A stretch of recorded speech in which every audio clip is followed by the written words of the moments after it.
Every student has a story, a place to be, deadlines, to-do lists, an image to maintain, friendships to grow, goals to achieve. But does all of this busyness add up to a meaningful life? Summit's a place where you go not only to see the bigger picture of what God's really doing in this world, but to get a sense of where you fit in that bigger picture. How can you live a bigger story in your own life than you ever imagined you would? Before I came to Summit, I was questioning who God was, where He was, what His role still was in my life. Oftentimes when you step into the culture, doing what everyone else is doing and saying, well, I know Christianity is true, but maybe I can just kind of compromise here and there and I'll be okay. I think I had almost more of a secular worldview than I originally thought I did. I think it's so hard to find truth and to be able to sit down and sort out like biblical truth because the world is just so noisy. So if someone said to you, truth cannot be known, you're going to ask the question, do you know that's true? One of the most important things for you to do is know what you believe and why. Not because mom said, not because the pastor said. Ideas have what? Consequences, and bad ideas have what? Victims. One of the really big things for me was getting a better understanding on the different worldviews. Every successful person has a worldview, and we need to know what ours is. Coming to Summit shaped my worldview entirely. I know what I believe, but I had no clue what other people believed. Starting to ask questions is something that's been emphasized in every single lecture so far. What does morality mean? Am I valuable? Is there an afterlife? We all have the same questions. Whether you believe in God or whether you don't, we all have to answer those. The students learn you don't have to be afraid of any questions as a Christian. I have a lot of questions, like they answer my questions and then I come up with more questions. And providing ways that we can respond to these hard questions, but with love. It's really a place where they're going to challenge you to think in a world that is just shooting ideas at you. The small group, I think, is possibly the most important part of this. It's amazing like how so many people who don't know each other at all can just draw close together. When someone shares and is vulnerable, it allows you to feel that freedom.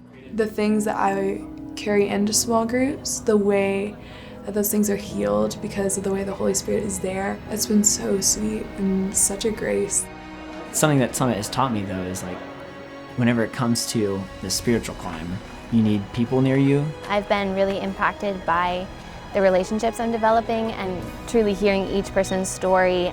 Talking about the deep things in life, I think can really pull people together. Trust builds here because you have the same goal and interest in mind. You're here to learn how to share the gospel with the world. Am I going to have all this truth that I'm just going to hold inside of me, or am I going to start living it out in my life? Knowing what you believe is getting increasingly more important because you're going to be challenged and because you're going to be pushed down. This is preparing us for the world that we live in now. It's only 2 weeks, but it'll last me the rest of my life. 2 weeks, amazing speakers, loving mentors, lifelong friendships. Change the trajectory of your life forever.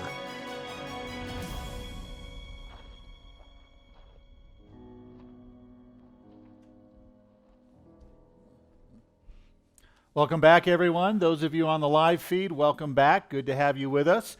I love what that student said near the end of that video because it picks up exactly what Summit is about. The student said this: Summit is preparing us for the world we live in. And I want to tell you about 2 Summit students from this last summer. The first student, I'll call her Maggie. She was from Boston, Massachusetts, session 1. I got done speaking. I spent a whole day with the students giving them pro-life apologetics. And I hold an open forum out on the porch there, and we get a huge crowd every single time. And Maggie waited till the end of the night when I was done with the open forum, and she said, I need to talk to you. And at first I was nervous because I thought, I wonder if we're going to get a personal story here, because sometimes that happens at Summit. But she said, you need to know something. I live in Boston. I live around people who think I'm completely nuts for what I believe about Christianity. And I've been pro-life since the time I was 13 and been scared to death to say anything about it because nobody ever told me how to defend it before today. And I want to thank you, because now I feel I can go back to Boston and tell people why I believe what I believe on the pro-life issue. In session 3, I got done with my morning sessions on pro-life. I had gone to eat lunch in the cafeteria. I always eat with the students.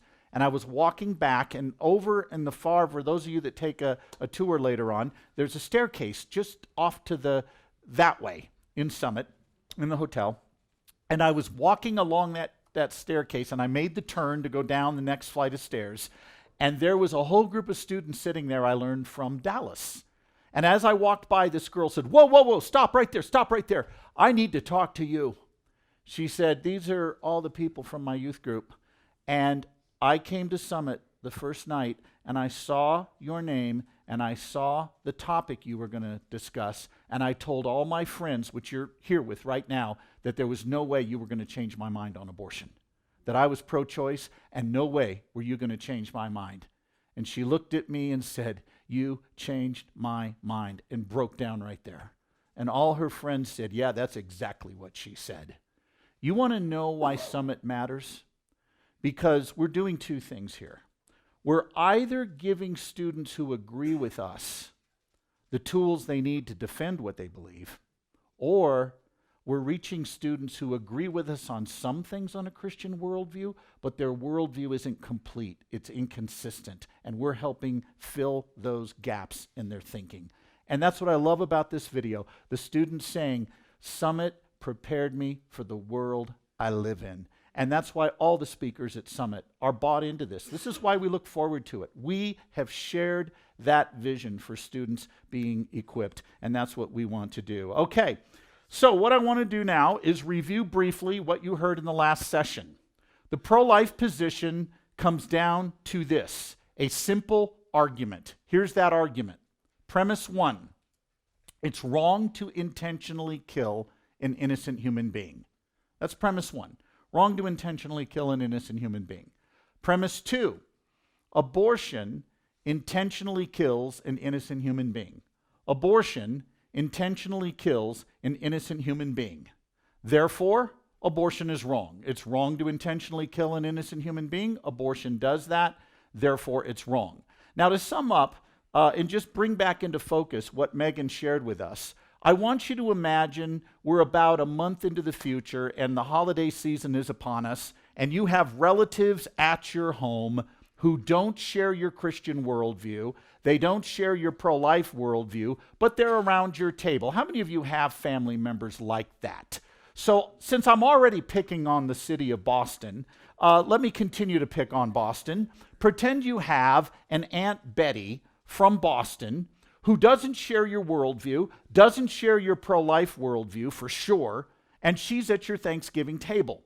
And between bites of turkey and stuffing, she looks at you and says, "Now, why are you pro-life?" Here is how you're going to answer in a minute or less. You ready? In fact, I'm going to have somebody time me. Megan, you're going to time me on this, all right? In a minute or less, here's what you're going to say. Ready? Go. "Aunt Betty, I'm pro-life because it's wrong to intentionally kill innocent human beings. And you know what else, Aunt Betty? The science of embryology says from the earliest stages of development, you were a distinct, living, and whole human being. You weren't part of another human being like skin cells on the back of my hand. You were already a whole living member of the human family, even though you had yet to grow and mature. And you know what else? There's no essential difference between that embryo you were and the adult you are today that would justify killing you back then. Differences of size, level of development, environment, and degree of dependency are not good reasons for saying we could kill you then, but not now." Now, I think I got that done in under a minute, did I? Oh, 45 seconds. Okay. At 59, I may be slow on the basketball court, but that's rocking it. Now, how many Bible verses did I cite? But did I communicate biblical truth? Yes, I did. And this is what today is about, men and women.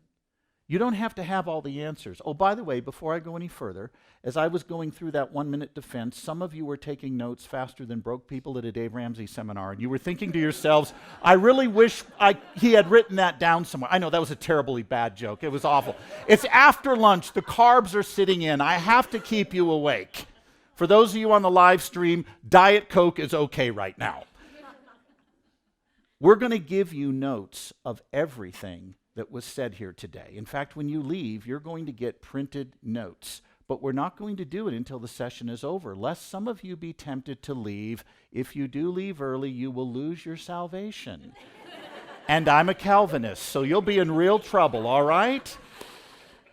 We're going to give you notes that outline everything that Megan and I have talked about in our sessions. But what I want you to see is, though I didn't give a long answer, I gave Aunt Betty a concise answer, and my friend Greg Kokel puts it real well. You know what our job is as pro-life apologists? It's not to have all the answers. You don't need to leave here today feeling like, oh boy, am I going to have every answer that could ever, to every objection that could ever be thrown at me? No, you don't have to have that. You know what you need to do? And I think Greg is right. Your job is to put a pebble in their shoe. Ever had a pebble in your shoe when you're out hiking? It wears on you and wears on you until you deal with it. That's your job as a pro-life apologist. And so what we're going to do now is look at the 6 bad ways that Aunt Betty and others like her respond to the case that Megan just presented us with. Megan presented a case based on science and philosophy. She presented a rational argument for the pro-life view. And it would be lovely if Aunt Betty and those like her would just fall to their knees, slap their leg and say, you know, it's really good that you're in my life to straighten out all my twisted thinking. Wouldn't that be great if that's how it worked? Now, those of you that have been married and your spouse straightens you out on something, do you do that with your spouse? Do you slap yourself on the knee and say, honey, it's so good God put you in my life to straighten me out where I really go wrong intellectually? No, that's not what you do. I know what goes on in your house. There's a couple days of passive-aggressive silence. There's a little bit of uneasiness for a couple of days, and then it works itself out because that's what married couples do, right? Don't some of you look at me and go, no, we're better than that. We fix it right there on the spot. All right, this isn't a marriage seminar. This is a pro-life seminar. The truth is the people we're talking to are not necessarily going to be won over on the spot, but your job is to give them something to think about. Here are the 6 bad ways that Aunt Betty's going to respond. Because she's not just going to say, thank you, you fixed me. She's going to respond. And the beauty of these 6 bad ways we're going to look at right now, you can take almost every objection you're confronted with and slot it into one of these 6 bad ways people argue, and it will begin to give you a framework for responding. Begin to help you formulate a response. Conversations on abortion are not Twitter flare-ups to be effective. Twitter is who can as fast as possible say something more dumb and more outrageous and more hurtful than the last guy. That's not pro-life apologist. A pro-life apologist is looking for ways to give people something to think about, whether he's talking to 1,000 people or a neighbor over a backyard fence. Here are the 6 bad ways people argue. The first thing they do, they confuse preference claims with moral claims, and I'll explain what that looks like. Then we'll look at how people assume rather than argue. The problem isn't that they argue. Usually the problem is they simply assume. Then we'll look at people who attack rather than argue. Then we'll look at people who assert rather than argue. And then we'll look at people who confuse functioning as a human with being a human. And finally, we'll look at those who hide behind the hard cases. Those 6 bad ways that people argue pretty much sum up what you hear on the street, what you see in academia, what you'll hear in the media, what your neighbor or classmates are likely to say to you. It's going to be one of these 6 things. The first bad way is people confuse preference claims with moral claims. I'm going to make 2 statements, and I want you to tell me the difference between the 2. Statement number 1, chocolate ice cream is better than vanilla. Some of you are going, that's gospel truth, that's fighting words, let's have at it right now. That guy's like, preach it, bro, let's go. Statement 2, it is wrong to torture toddlers for fun. Is there a difference between those two claims? What is the ice cream claim? What kind of claim is it? Don't say false. What kind of claim is it? Preference. It's about what I like as a subject. But when I say it's wrong to torture toddlers for fun, what kind of claim am I making then? A moral claim about what's right or wrong regardless of preferences. Is it possible to like something and still say it's wrong? Of course. My father-in-law, who's 85 and buys new Corvettes regularly, he's about ready to buy one of those new ones. I will be out in California, and I would love to take that thing on a joyride, shooting right up PCH, but even though I might get away with it because he's away skiing, I'm not going to do it. Why? Because it would be wrong. By the way, my father-in-law will not die in his sleep. He's going to die at 99 flying off a cliff on skis somewhere into the arms of Jesus. That's how he's going to go. I won't do it because it would be wrong. Even though I'd like to drive that vet, it's wrong to steal. Morality is about what's right and wrong regardless of preferences. The problem, men and women, our culture, when it comes to abortion, treats all moral claims like mere preference ones. Consider this bumper sticker. Don't like abortion? Don't have one. Have you seen that bumper sticker? Try this. Don't like spousal abuse? Don't beat your spouse. Don't like slavery? Don't own a slave. Anybody who said that today would be roundly criticized. But when it comes to abortion, people's IQ just drops like there's no tomorrow, and they suddenly treat everything as if it's a mere preference, like we're talking about ice cream, not right and wrong. And our job is to help them understand this. Years ago, there was a show on television called Politically Incorrect with Bill Maher. Some of you may remember that show. How many of you remember Bill Maher? Those of you that have your hands up, we're going to pray for you for deliverance after this. But Bill Maher was a comedian who hated conservatives, hated anything to do with religion, and he would typically have a program where there'd be 3 liberals ganged up on 1 conservative, which made it about even. And this particular night, he had as his guest Kathy Ireland, the supermodel. She walks on the set. Bill says to her, Kathy, why aren't you pro-choice? And Kathy says, Bill, I used to be pro-choice, but then my husband went to medical school. And in order to stay conversant with him on issues he was studying, I began to read some of the same medical textbooks he was reading for his coursework. And I read in one of his embryology books that there's this principle in biology known as biogenesis that says living things reproduce after their own kind. That means that dogs produce dogs, cats produce cats, and human beings produce fellow human beings.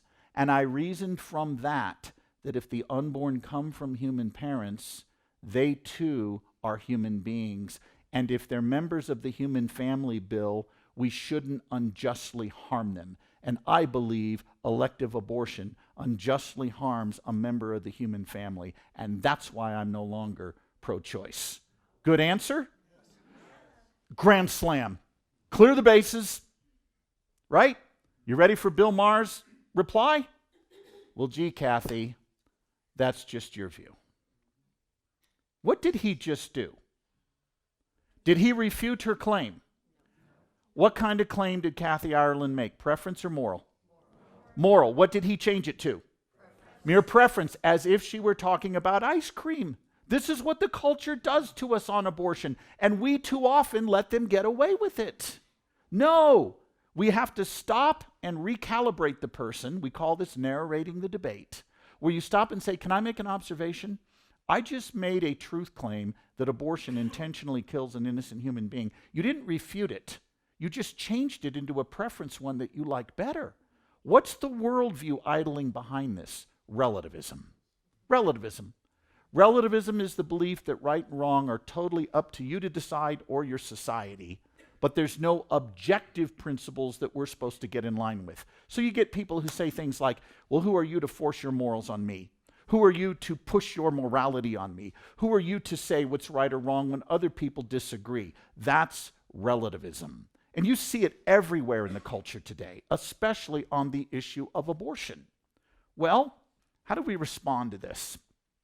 We do a whole session on this with students at Summit because we find that students who come to Summit, many of them walk in to the 2 weeks they're going to spend with us absorbing a relativistic worldview that has been on them, a lot of them, since they went to high school and even middle school.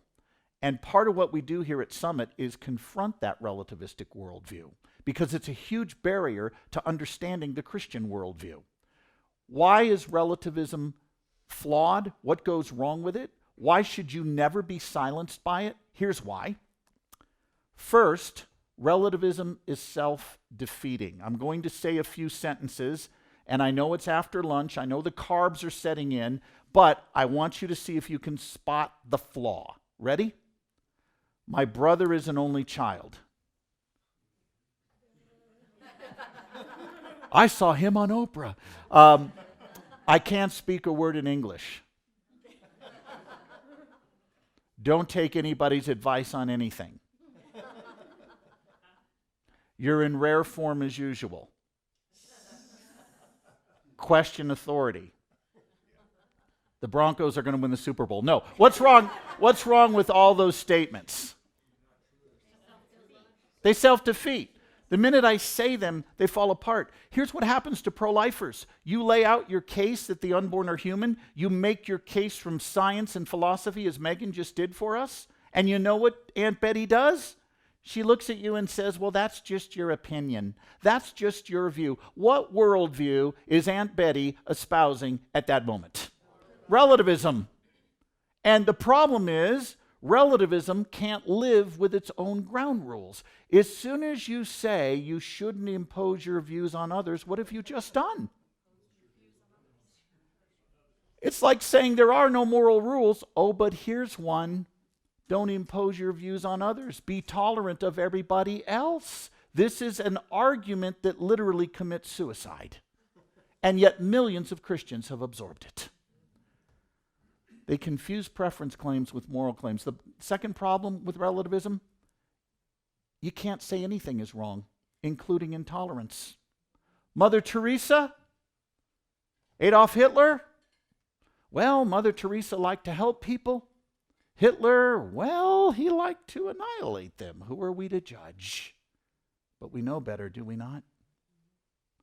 And finally, as C.S. Lewis points out in Mere Christianity, you have never met another human being who's a true relativist.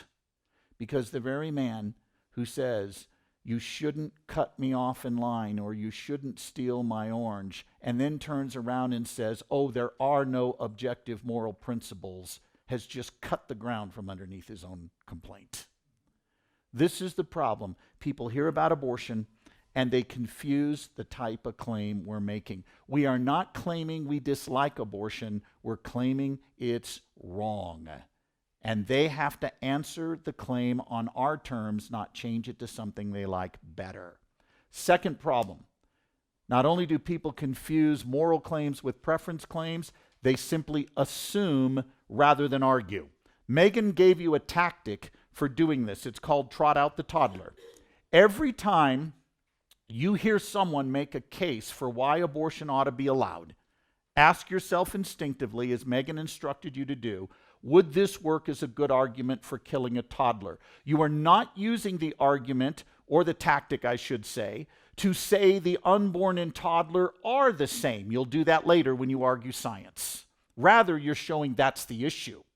You agree that we ought to be allowed to have abortion for any reason you want through all 9 months of pregnancy. You should agree that the government should get out of this debate. You should agree that pro-lifers like you and like me should stay completely out of this. You should agree that no one should tell a woman whether she can have an abortion or not. You should concede all of that if what? if the unborn are not human. But they got to answer the question, what is the unborn? They can't just assume the unborn aren't human. And Megan's trot out the toddler tactic is perfect for that. I got a 2-year-old in front of me. His parents can't afford to feed him. Should we be allowed to kill him so the parents can balance the checkbook at the end of the month? No way. Your reply? Why not? Well, because he's a human being. If the unborn are human like that toddler, should we kill the unborn for that reason? Well, that's different. The unborn aren't human. The toddler is. You might be right about that. You could be right about that. However, you're going to have to argue for it. You can't just assume it. And that's what's going on. How many of you have read The Adventures of Huckleberry Finn? Any of you in this room? You may recall there's a jaw-dropping passage in chapter 32. Huck has been out on an adventure, and he happens on the property of Aunt Sally. And Aunt Sally sees him coming down the road. She rushes out to greet him, and she's mixed up. She thinks it's Tom Sawyer. It's really Huck Finn. And she rushes out to meet him and says, well, where have you been, my boy? I've been waiting for you. Where have you been? And Huck makes up a story. He says, well, ma'am, we were on a steamboat, and it blew a cylinder head. That's why we were late. It blew a cylinder head. Aunt Sally says, was anybody hurt? No, ma'am. It killed a Negro, but nobody got hurt. Well, that's good, said Aunt Sally, because sometimes people do get hurt. What was just assumed about the black man? That he wasn't one of us. Remember that question we started the day with? This debate is about who counts as one of us. There are millions of our fellow citizens that have not argued that the unborn don't belong with us. They simply assume it. 6 years ago, the President of the United States, on the anniversary of Roe v. Wade, the Supreme Court case that gave us abortion in this country, celebrated that day by telling the American public that this was a day all Americans should embrace as a good thing. And when you would wonder, well, why would he say that? Listen to his exact words. Quote, because this is a nation where everyone gets to pursue their own dreams, end quote. Mr. President, does, quote, everyone, unquote, include the unborn? He simply assumed the unborn weren't human. He didn't argue for it. He simply assumed it. This is what you're up against. And Megan is exactly right. You trot out your toddler and you do not let them get away with making that assumption. You bring it back to the question, what is the unborn? You're not going to let them get away with it. Think about the most popular pro-abortion argument that's out there right now, the dreaded back alley abortion argument. I mean, watch TV for 2 seconds. And Rachel Maddow's going to bring this up. If she doesn't, Nancy Pelosi will. They're going to bring it up within 2 seconds. Well, what about all those women who died in the back alleys of America before abortion was legal? Now, here's the mistake so many pro-lifers make. They go immediately to statistics. Well, statistics don't say that. They don't say that 5,000 to 10,000 women died every year. That's true, but wrong answer at that moment. There is fundamentally something going on there you need to address first. After you say to the person, you know what? You and I do have a source of common ground here. We both think that any woman who dies from an abortion, legal or illegal, is a tragedy. We share that concern. But notice, if I may, what you are assuming about the unborn. You are assuming the unborn aren't human because otherwise what you're telling me is that because some people will die attempting to kill others, we ought to make it safe and legal for them to kill others. But why should the law be faulted for making it more risky for one human to intentionally kill another completely innocent one? This is the assumption that you have to make. You have to assume the unborn aren't human, or that's exactly what you're arguing on illegal abortion. Now you're in a position to go for statistics. And I'll just tell you real quick, the statistics are pretty clear on this. And I'm not going to give you pro-life sources. I'm going to give you 4 pro-abortion sources that tell us the lie that 5,000 to 10,000 women died every year from illegal abortion, that lie is something the other side developed. It's not something that we can bear out statistically. Pro-abortion source number 1, Daniel Callahan in his book, Abortion, Law, Morality, and Choice. He is a pro-choicer.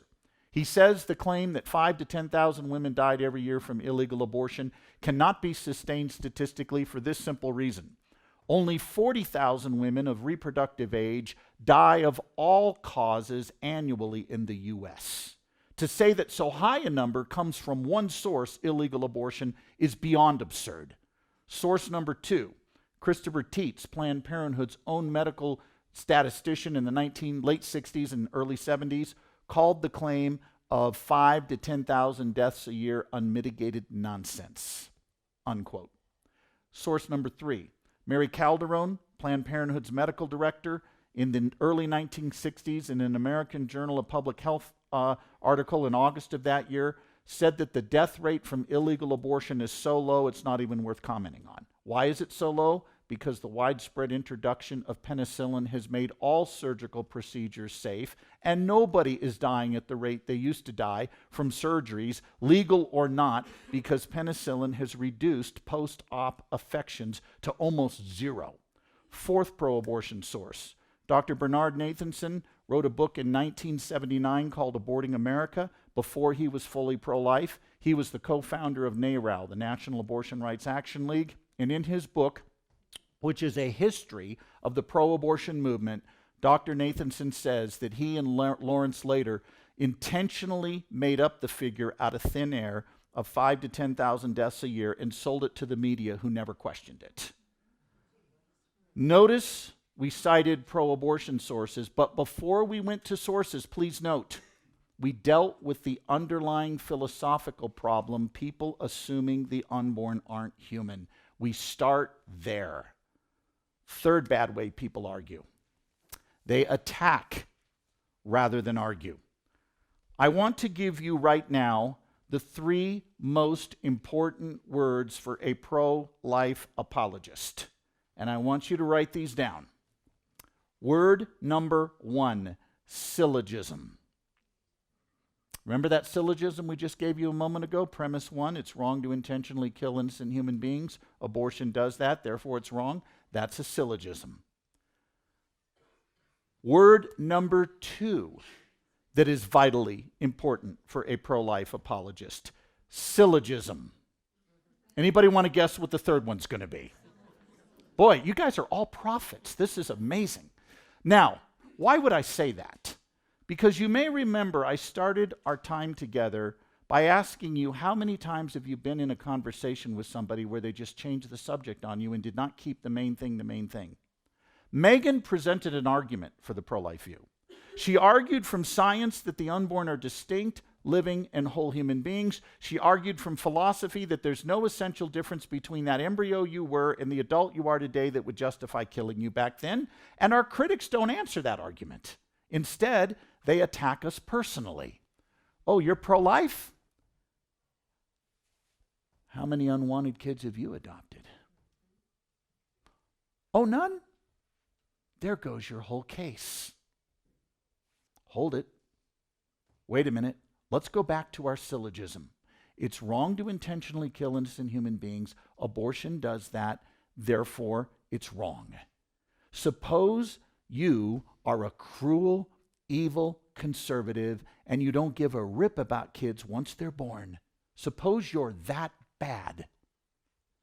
How does your alleged unwillingness to adopt a child justify an abortionist killing one? And how does your alleged resistance to adopting a child refute the syllogism you just laid out? Could your syllogism still be valid and true even if you didn't live according to it? Yes or no? Of course. The critic has simply changed the subject. He has not refuted your pro-life argument. And we are in a culture today where this is what happens all the time. Oh, you're a man? What right do you have to speak on abortion? You know, I think right now I'm just going to start saying, in the age of Caitlyn Jenner, how do you know I'm a man? You know, that's quite an assumption in today's world, right? But beyond that, how does my gender have anything to do with the argument that I'm presenting? So here's a wild thought experiment. Suppose I am an abortionist 6 days of the week. I perform abortions. But one day a week, I go give pro-life lectures on why the pro-life position is true and reasonable to believe. Could my arguments for the pro-life view still be valid and sound even if I did not live up to them in the least? Yes or no? Yes. In other words, the arguments stand or fall apart from the person making them. We evaluate arguments for evidence. Does the conclusion follow logically from the premises? We evaluate them for soundness. Are the premises true? If they're not true, okay, the argument's no good. We throw it out. But instead of refuting our argument, they just attack us personally. How does my being a man refute the argument I just presented? It absolutely does not. It does nothing to refute my argument. It just attacks the person. That's called the ad hominem fallacy. Here's another one. Oh, you're pro-life? You're against all killing. What about capital punishment? What about war? You opposed to all war? There goes your whole case. Wait a minute. Did our syllogism say we're opposed to all killing? What did it say? It is wrong to intentionally kill who? An innocent human being. We never argued all killing was wrong. Our critic has attacked us by attacking a straw man. They've distorted the argument we're making. They haven't refuted it. We never argued all killing was wrong. We said it's wrong to intentionally kill an innocent human being. Abortion does that, therefore it's wrong. Our critic never answered that argument. They just attacked us personally. Fourth bad way people argue. They confuse functioning as a human with being a human. In our third session together, I'm going to talk about a worldview known as body-self dualism. But I'm going to hold off on that for now.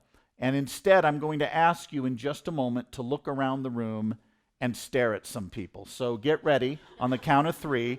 Those of you at home watching on the live feed, if you have a child nearby, grab them by the lapels, yank them over, and just put them right up here for the next few minutes if you want.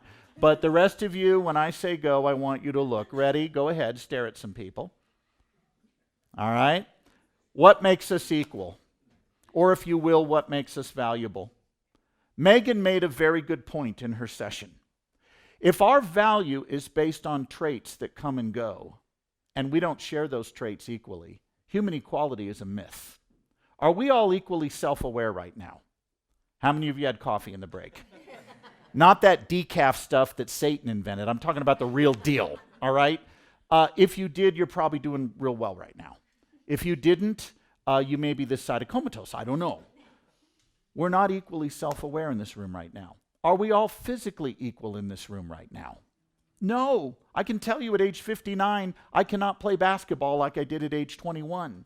But if physical ability is what gives us our value, if Planned Parenthood is right that we can intentionally kill a human fetus because it's not physically developed the way that we are, if they're right that development gives us our value and you have more of it than me, human equality is a myth. There's one thing we share equally as you were staring at each other a few moments ago. We all have the same human nature. I was thinking, wait a minute, it's afternoon. Don't go philosophical on me right now. What is a human nature?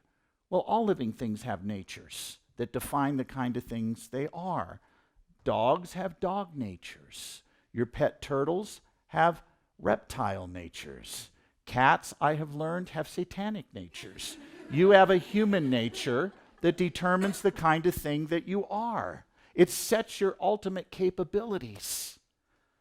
From the earliest stages of development, men and women, you had a human nature. Your human nature came to be when you came to be. And as Megan pointed out so well at the conclusion of her talk, our human nature bears the image of our Maker. If you ground human equality in some kind of performance that we do that none of us share equally, human equality is out the window. Now, this is a key point I want you to take note of. Our culture loves to talk equality, but cannot ground it. Because they ground it in things that none of us share equally.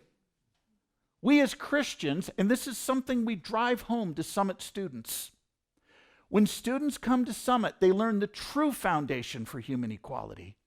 It's that we're image bearers who equally in virtue of our humanity, bear the image of God. It's not because of functions that come and go that we don't share equally. All Summit students get that drilled into their heads. Why? Because we want them to leave knowing a true basis for human dignity and equality. And the secular world doesn't have an answer for that. Their definition of what makes us valuable is all over the map. Traits that come and go that none of us share equally. We actually have a foundation for equality. By the way, this is something Abraham Lincoln used expertly when he would debate the issue of slavery.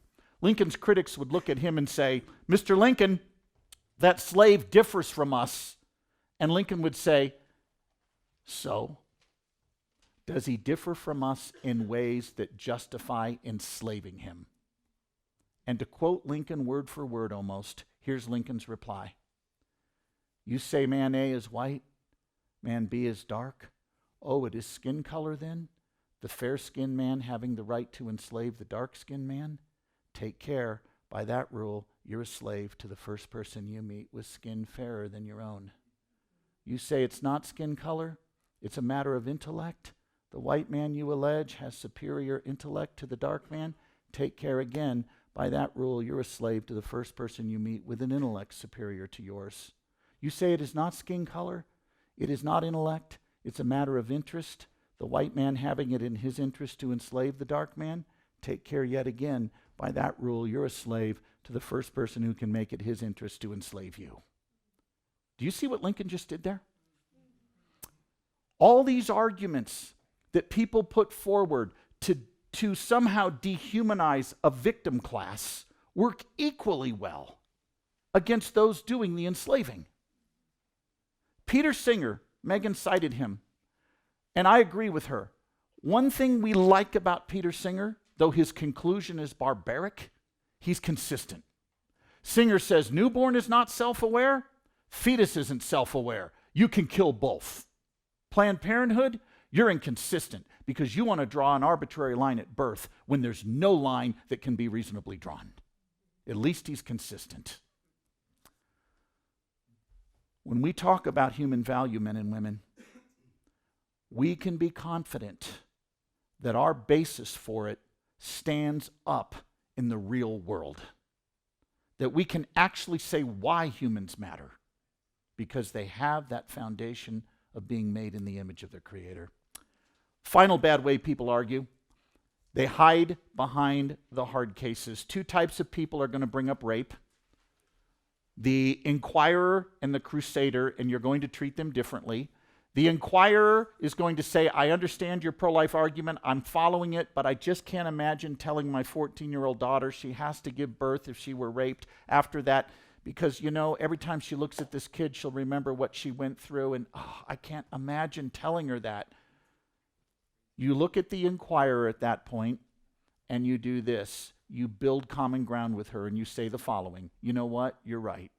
That girl who's 14 and been sexually assaulted, she suffered an unspeakable tragedy. Do you know how many times, by the way, I've heard pro-lifers, when the issue of rape is brought up, just go right to statistics and say something like, well, most women who get raped don't get pregnant.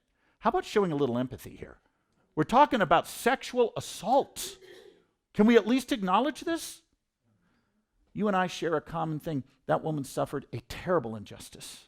Given we agree on that, and given we agree that every time she looks at her child, she may remember what she went through.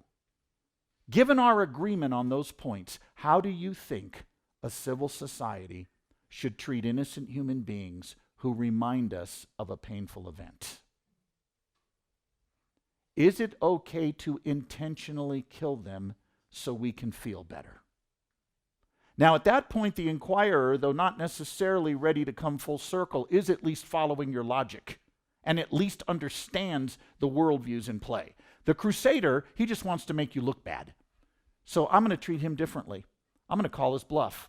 All right, for the sake of argument, I'm going to grant that we allow abortion in cases of rape. Not my position, but I'll grant it for the sake of this discussion. Will you join me then in opposing all other abortions that have nothing to do with rape? What's the answer going to be? No, women have a fundamental right to an abortion. Okay, if it's fundamental, you cannot infringe on it. It must be absolute. In other words, abortion for any reason she wants through all 9 months of pregnancy. Why don't you defend that position rather than hiding behind rape victims? Call their bluff. Now, one other tactic that can be very helpful, and this gets back to what Megan opened us up with, bringing it back to the question, what is the unborn? A few years ago on a flight from Detroit to Orlando, last gig of the year for me, I'm beat tired, and I'm ready to take a nap. And I'm thinking, the Lord loves me because I had an exit row seat in the back of the 757 where you got 20 feet of legroom. I get to the back of the 757 and everybody's decked out in party gear. I'm thinking, what's going on? Turns out it's a bunch of people in their early 50s going on a cruise. I guess that's how they launched their midlife crisis. I don't know. But I sit down and I've got a woman next to me decked out in party gear, her husband, and then the rest of that part of the plane. And her husband says to me, my wife will probably talk to you the whole flight. She's scared to death to fly. And I made a fatal error on that flight. I normally put my books in my bag and put them in the thing up above so I can take a nap. Well, I had a pro-life book out, and she saw it. And she says, oh, abortion. Oh, that abortion's bad. It is. But you'll never convince me that a woman who's been raped shouldn't be allowed to have one. It's like, all right, we're into it now. I said, do you mind if I ask you a few questions? No. I said, how many humans are involved in a pregnancy that results from rape? 2 or 3? She looks at her husband and says, 2, 3, 2, 3, 2, 3? 3. I said, you're right. You got the rapist, the mother, and the child. Yeah, 3. I said, let's talk about how we ought to treat each of them. Her husband's like, honey, this will not end well for you. I said, what about the guilty rapist? Should we kill him? No, I'm against the death penalty. It's horrific. Fair enough. How about the mother? Should we kill her for the rape? Are you crazy? That's what those Islamic countries do. That's barbaric. I agree. How about the child? Should we kill the child for the sin of his father? She said, I feel like you're cornering me. I said, I'm not cornering you. The argument is cornering you. And she said, I don't know, I need to think about it. And I backed off. By the way, when people say they need to think about it, do not put the dagger in. Back off and let them think about it. Your job is to let the pebble take its toll. Put that pebble in their shoe. Give them something to think about. That is how we function as pro-life apologists who are also ambassadors for Jesus Christ. Let the pebble do its work. We're going to take a break, and we're going to come back after the break for our third session, and I'm really excited about this third session, so we'll see you in just a few.